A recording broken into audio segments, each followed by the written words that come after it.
Bab ke-19, Spinoza. Tuhan itu bukan dalang.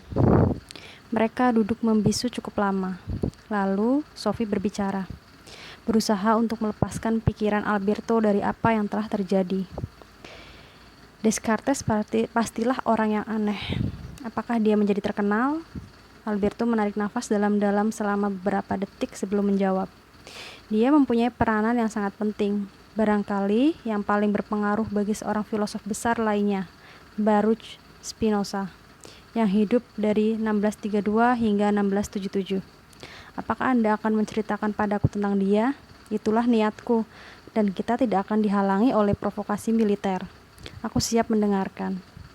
Spinoza berasal dari kalangan masyarakat Yahudi di Amsterdam, tapi dia dibuang dari kalangan itu akibat bid'ah. Beberapa filosof di masa yang lebih belakang telah dikutuk dan dihukum mati karena gagasan-gagasan mereka seperti juga orang ini.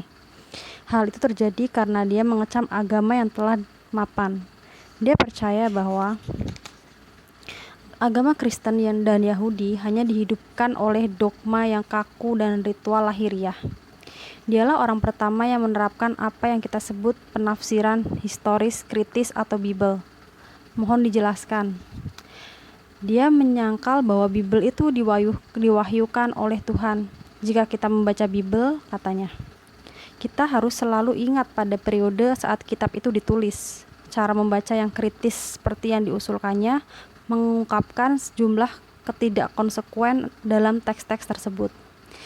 Di balik kitab Perjanjian Baru itu adalah Yesus yang dapat dikatakan sebagai juru bicara Tuhan. Ajaran-ajaran Yesus karenanya melukiskan pembebasan dari kekolotan agama Yahudi. Yesus mengkhotbahkan agama akal yang lebih menghargai cinta kasih di atas semua yang lain. Spinoza menafsirkan ini berarti cinta kasih Tuhan dan cinta kasih manusia. Sekalipun demikian, agama Kristen juga terpaku dalam dogma-dogma yang kaku dan ritual-ritual lahiriah. Kukira gagasan-gagasan ini tidak mudah untuk diterima bagi gereja maupun sinagoge. Ketika keadaan menjadi semakin panas, Spinoza bahkan ditinggalkan oleh keluarganya sendiri. Mereka berusaha untuk mencabut hak warisnya atas dasar tuduhan bid'ah. Cukup ironis, hanya sedikit orang yang berbicara lebih keras dalam masalah kebebasan berbicara dan toleransi keagamaan daripada Spinoza. Tantangan yang dihadapinya dari segala arah mendorongnya untuk menjalani kehidupan yang tenang dan terpencil yang dibaktikannya sepenuhnya untuk filsafat. Dia mendapatkan nafkah sangat sedikit dengan memoles lensa yang sebagian diantaranya kini menjadi milikku. Sangat mengesankan. Ada sesuatu yang nyaris bersifat simbolis dalam kenyataannya bahwa dia mencari nafkah dengan memoles lensa. Seorang filosof harus membantu orang-orang untuk memandang kehidupan dalam suatu perspektif baru. Salah satu pilar filsafat Spinoza sesungguhnya adalah melihat segala sesuatu dari perspektif keabadian. Perspektif keabadian? Ya, Sophie, apakah kamu kira kamu dapat membayangkan kehidupanmu sendiri dalam konteks kosmik? Kamu harus berusaha dan membayangkan dirimu sendiri dan kehidupanmu di sini dan sekarang. Itu tidak terlalu mudah. Ingatkan dirimu sendiri bahwa kamu hanyalah menjalani bagian yang amat kecil dari seluruh kehidupan alam. Kamu adalah bagian dari suatu keseluruhan yang sangat besar. Kurasa aku mengerti apa yang Anda maksud. Dan apakah kamu merasakannya? Dapatkah kamu memahami seluruh alam pada waktu-waktu, seluruh alam raya sebenarnya, dalam sekejap saja? Aku meragukannya. Mungkin aku membutuhkan beberapa lensa. Yang aku maksudkan bukan hanya ketidakterbatasan ruang. Maksudku adalah keabadian waktu. Konon 30.000 tahun yang lalu hiduplah seorang pemuda kecil di lembah Rhine. Dia adalah bagian yang amat sangat kecil dari alam, riak yang amat sangat kecil dari samudra yang tak bertepi. Kamu juga, Sophie, kamu juga sedang menjalani bagian yang amat sangat kecil dari kehidupan alam. Tidak ada bedanya antara kamu dan pemuda itu. Kecuali bahwa aku hidup sekarang.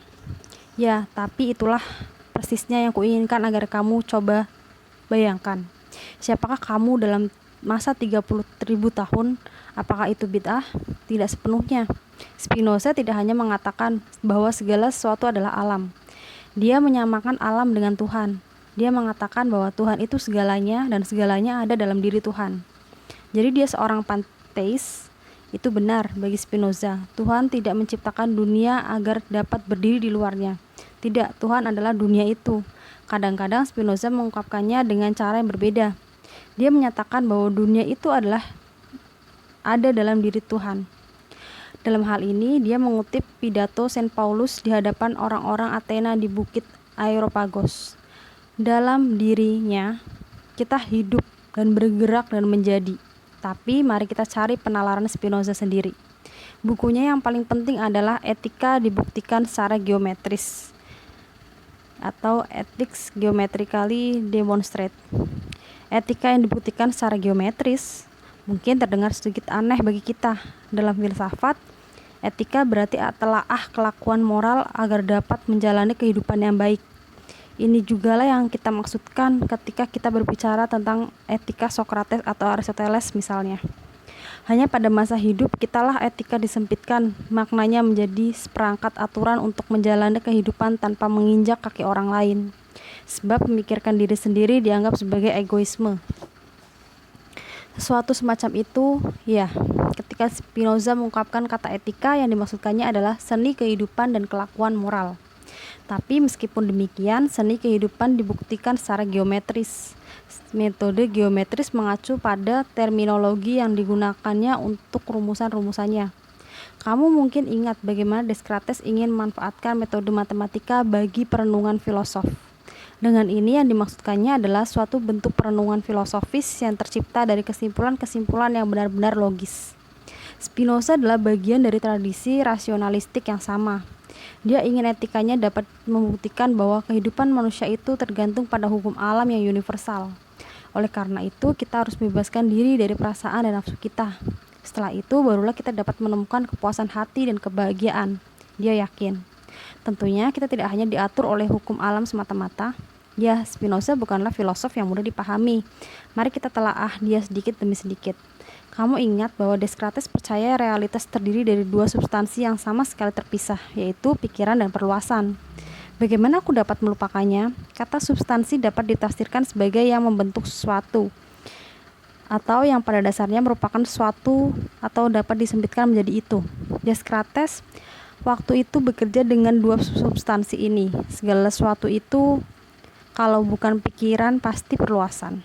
Namun Spinoza menyangkal pemisahan ini.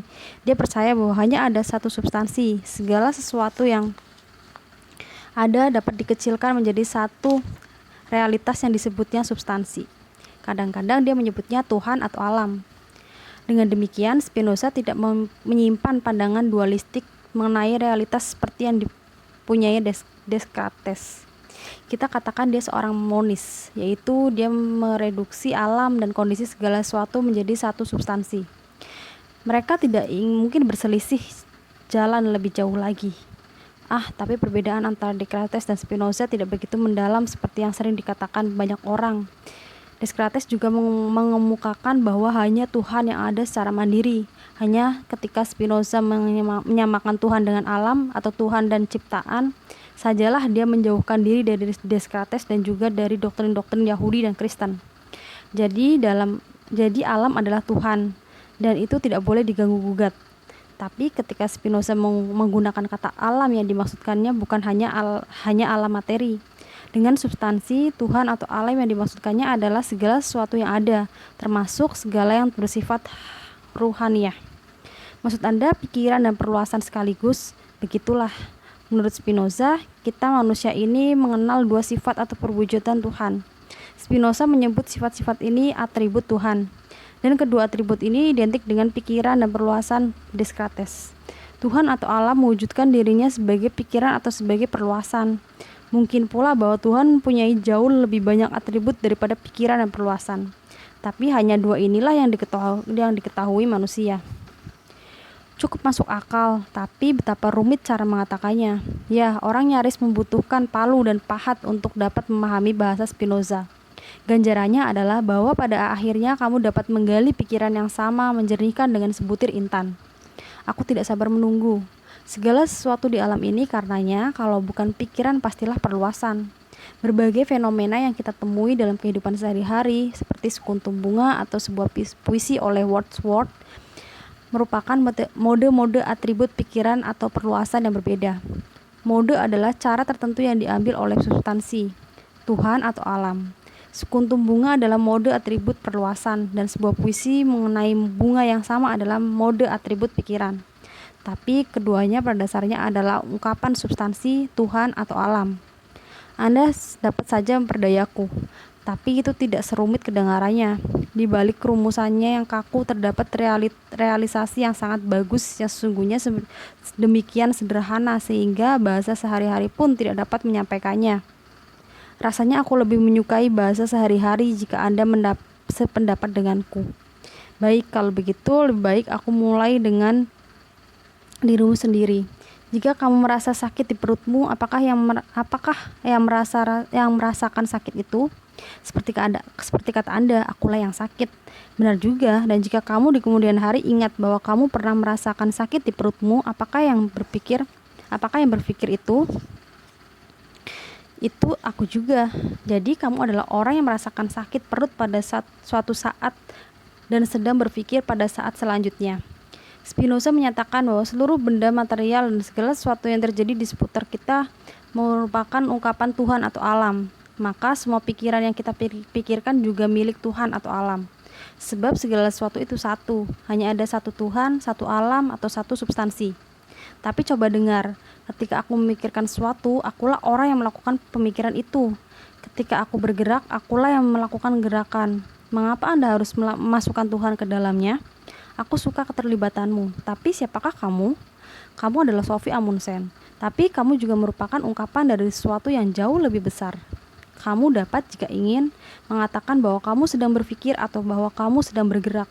Tapi tidakkah kamu juga dapat mengatakan bahwa alamlah yang memikirkan pikiranmu atau bahwa alamlah yang bergerak melaluimu? Itu sesungguhnya hanyalah masa lensa mana yang kamu pilih untuk melihat. Apakah kamu mengatakan bahwa aku tidak dapat memutuskan sendiri? Ya dan tidak. Kamu mungkin mempunyai hak untuk menggerakkan ibu jarimu ke arah manapun yang kamu sukai, tapi ibu jarimu hanya dapat bergerak sesuai dengan alamnya. Ia juga tidak dapat melompat dari tanganmu dan menari di sekeliling ruangan. Dengan cara yang sama, kamu pun mempunyai tempat di dalam struktur eksistensi. Sayangku, kamu adalah Sophie, tapi kamu juga sepotong jari dari badan Tuhan. Jadi Tuhan memutuskan apapun yang kulakukan, atau alam, atau hukum alam. Spinoza percaya bahwa Tuhan atau hukum alam adalah penyebab batiniah dari segala sesuatu yang terjadi.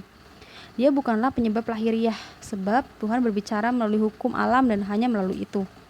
Aku tidak yakin aku dapat melihat perbedaannya. Tuhan bukanlah dalang yang menarik semua tali, mengontrol segala sesuatu yang terjadi. Seorang dalang mengontrol wayang-wayang itu dari luar, dan karena itu dia merupakan penyebab lahiriah gerakan-gerakan wayang.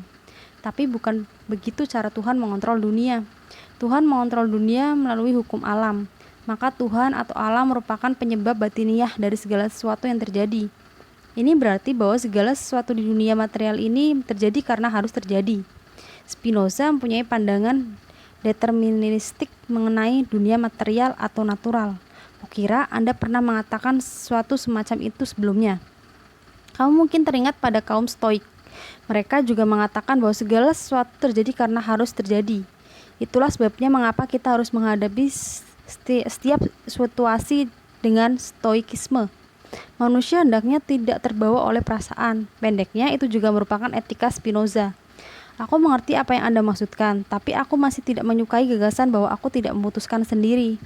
Oke, mari kita kembali pada pemuda di zaman batu yang hidup 30.000 tahun yang lalu. Ketika dia dewasa, dia melemparkan lembing ke arah binatang buas, mencintai seorang wanita yang menjadi ibu dari anak-anaknya, dan hampir dapat dipastikan dia menyembah dewa-dewa. Apakah kamu benar-benar beranggapan bahwa dia memutuskan semua itu untuk dirinya sendiri? Aku tidak tahu. Atau pikirkanlah seekor singa di Afrika. Apakah kamu kira ia yang memutuskan untuk menjadi binatang buas? Itukah sebabnya maka ia menyerang seekor antelop pincang? Atau sebaliknya, apakah dia memutuskan untuk menjadi vegetarian? Tidak, seekor singa mematuhi alamnya. Maksudmu, hukum alam. Demikian pula kamu, Sophie, sebab kamu juga bagian dari alam. Tentu saja kamu dapat memprotes dengan dukungan dari Descartes bahwa singa adalah seekor binatang dan bukan seorang manusia bebas dengan kelengkapan mental yang bebas. Tapi pikirkan tentang seorang bayi yang baru dilahirkan, yang menangis dan menjerit. Jika tidak mendapatkan susu, dia akan menghisap jempolnya. Apakah bayi semacam itu mempunyai kehendak bebas? Kukira tidak. Kalau begitu, kapan anak itu mendapat kehendak bebas? Pada usia 2 tahun, dia akan berlari ke sana kemari dan menunjuk-nunjuk segala sesuatu yang dilihatnya. Pada usia 3 tahun, dia merengek-rengek pada ibunya, dan pada usia 4 tahun, tiba-tiba dia takut gelap. Di mana kebebasan itu, Sophie? Aku tidak tahu. Ketika dia berusaha 15 tahun, dia duduk di depan cermin untuk bereksperimen dengan alat-alat kecantikan. Inikah saat ketika dia mengambil keputusan pribadinya sendiri dan melakukan apa yang disukainya? Aku tahu apa yang Anda maksudkan. Dia Sophie Amundsen tentu saja, tapi dia juga menjalani kehidupan sesuai dengan hukum alam. Masalahnya adalah dia tidak menyadarinya karena ada begitu banyak alasan rumit untuk segala sesuatu yang dilakukannya. Rasanya aku tidak ingin mendengar lebih banyak lagi. Tapi kamu harus menjawab pertanyaan terakhir ini. 2 pohon yang sama-sama tua tumbuh di sebuah taman yang luas. Salah satu pohon itu tumbuh di tempat yang terkena sinar matahari dan tanahnya subur dengan banyak air. Pohon yang lain tumbuh di tanah gersang di tempat yang gelap. Menurutmu, mana di antara kedua pohon itu yang lebih besar? Dan mana yang menghasilkan lebih banyak buah? Tentu saja pohon dengan kondisi yang paling baik untuk pertumbuhannya. Menurut Spinoza, pohon ini bebas. Ia mempunyai kebebasan penuh untuk mengembangkan semua kemampuan bawaannya. Tapi jika ia sebatang pohon apel, ia tidak akan mampu untuk menghasilkan buah pir atau plum. Hal yang sama berlaku untuk kita manusia. Kita dapat dihalangi dalam perkembangan dan pertumbuhan pribadi kita oleh kondisi politik misalnya. Keadaan luar dapat menjadi kendala bagi kita. Hanya kalau kita bebas untuk mengembangkan kemampuan bawaan kita lah, kita akan dapat hidup sebagai makhluk bebas. Tapi kita sama-sama dibatasi oleh potensi batiniah dan kesempatan lahiriah sebagaimana pemuda zaman batu di lembah Rhine, singa di Afrika, atau pohon apel di taman. Baiklah, aku menyerah. Nyaris. Spinoza menekankan bahwa hanya ada satu zat yang sepenuhnya dan benar-benar merupakan penyebab dirinya sendiri dan dapat bertindak dengan kebebasan penuh. Hanya Tuhan atau alamlah yang merupakan ungkapan proses bebas atau bukan kebetulan semacam itu. Manusia dapat berjuang untuk mendapatkan kebebasan agar bisa hidup tanpa kendala lahiriah, tapi dia tidak akan pernah meraih kehendak bebas jika kita mengontrol segala sesuatu yang terjadi dalam tubuh kita, yang merupakan mode atribut perluasan. Kita juga tidak dapat memilih pemikiran kita. Oleh karena itu, manusia tidak mempunyai jiwa bebas. Jiwa itu kurang lebih terpenjara di dalam badan mekanis. Itu agak sulit untuk dipahami. Spinoza mengatakan bahwa hasrat kitalah seperti ambisi dan nafsu syahwat yang menghalangi kita meraih kebahagiaan dan keselarasan sejati. Tapi jika kita mengetahui bahwa segala sesuatu terjadi karena memang harus terjadi, kita akan mendapatkan pemahaman intuitif tentang alam secara menyeluruh. Kita dapat sampai pada kesadaran yang benar-benar jernih bahwa segala sesuatu itu saling terkait. Bahkan segala sesuatu itu adalah satu. Tujuannya adalah memahami semua yang ada dalam satu persepsi yang mencakup keseluruhan. Dengan begitu, barulah kita dapat meraih kebahagiaan dan kepuasan sejati. Inilah yang dinamakan Spinoza melihat segala sesuatu subspesies et eternitatis. Yang berarti apa? Melihat segala sesuatu dari perspektif keabadian. Bukankah dari situ kita mulai? Di sini pula lah kita mesti mengakhirinya. Aku mau pergi. Alberto bangkit dan mengambil sebuah mangkuk buah besar dari rak buku. Dia meletakkannya di atas meja. Maukah kamu makan sepotong buah sebelum pergi? Sophie mengambil sebuah pisang. Alberto mengambil sebuah apel. Sophie membuka kulit pisang dan mulai mengupasnya. Ada sesuatu tertulis di sini, dia berkata tiba-tiba. Di mana? Di sini, di dalam kupasan pisang. Tampaknya ditulis dengan kuas tinta. Sophie membungkuk dan menunjukkan pisang itu pada Alberto. Alberto membacanya keras-keras. Aku datang lagi, Hilde. Aku ada di mana-mana. Selamat ulang tahun. Gak lucu, kata Sophie. Dia menjadi semakin terampil saja. Tapi itu mustahil, bukan? Tahukah Anda apakah mereka menanam pisang di Lebanon? Alberto menggelengkan kepalanya. Aku jelas tidak mau makan itu. Kalau begitu tinggalkan saja. Seorang yang menulis ucapan selamat ulang tahun kepada putrinya di dalam buah pisang yang belum dikupas pasti sudah terganggu mentalnya.